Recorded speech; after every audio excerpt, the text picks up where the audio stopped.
So this is 2024 QB Power Ranking, CBSSports.com.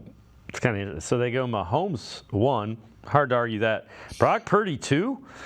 Josh Allen 3. Joe Burrow 4. C.J. Stroud 5. Lamar Jackson 6.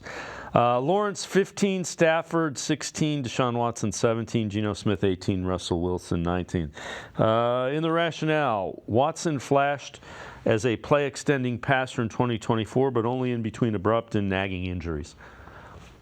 You know what? I guess that's fair. He's got to be on the field. If he's on the field for 7, 8, 9, 10 consecutive games, then we'll get a better sense. To judge him based on playing 3 or 4 games, quarterback is a position you got to be out there. There's a rhythm. There's a feel. You've got 10 other guys on the field that you got to get to know. And he just hasn't been on the field enough with his teammates to get to know him. Well, and the other thing is even last year, it's not like that play was consecutive. He was in and out and then was finally back again before he finally suffered what was the season-ending injury against the Baltimore Ravens. I honestly think if you put him at like 16 or 17 right now, I don't think there's anything wrong with that. I think it's probably warranted.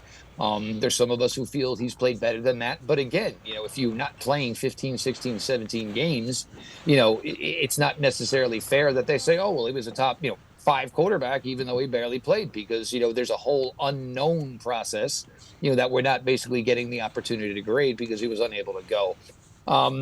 As long as he understands that all he has to do is go out there and make the plays that he is supposed to make, nobody's going to be upset. I think this team will be successful. This team will find its way back to the playoffs. But again, it has been difficult because now he is going to his 3rd season with this team.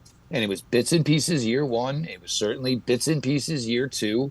So hopefully, with everything finally, and, even still, this year's going to start a little slower than normal because, he's still working his way back from the injury. But you hope that by the time, September rolls around, he's at 100% top peak condition and he's good to go. Yeah, and I know you've talked about this on the Locked On Browns podcast again. If he's healthy, this team's going to be pretty hard to beat, I think. I'm assuming you feel the same way. You look at some of it, and not even bringing the Nick Chubb equation into it because we still think that's a bit of an unknown.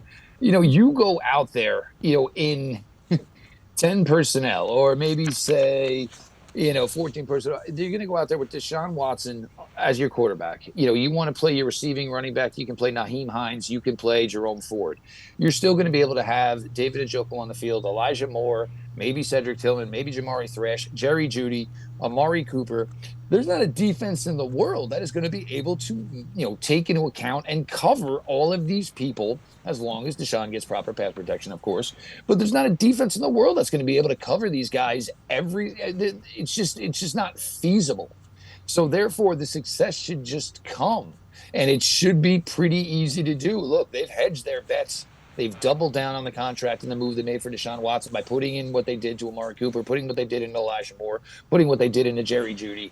It doesn't, and we saw last year, because what did we see? 2, 3, 4, we saw 5 different starting quarterbacks for this team. And some of them every one of them found some, varying degrees of success. So if you think the guy that you were waiting for a long time to be able to go ahead and acquire and then finally got him, and now you're waiting for him to finally play consistently, there's no doubt that the Browns believe if he is able to play 15 plus games, he will be a very, very strong contributor to this team, and he should be very, very successful.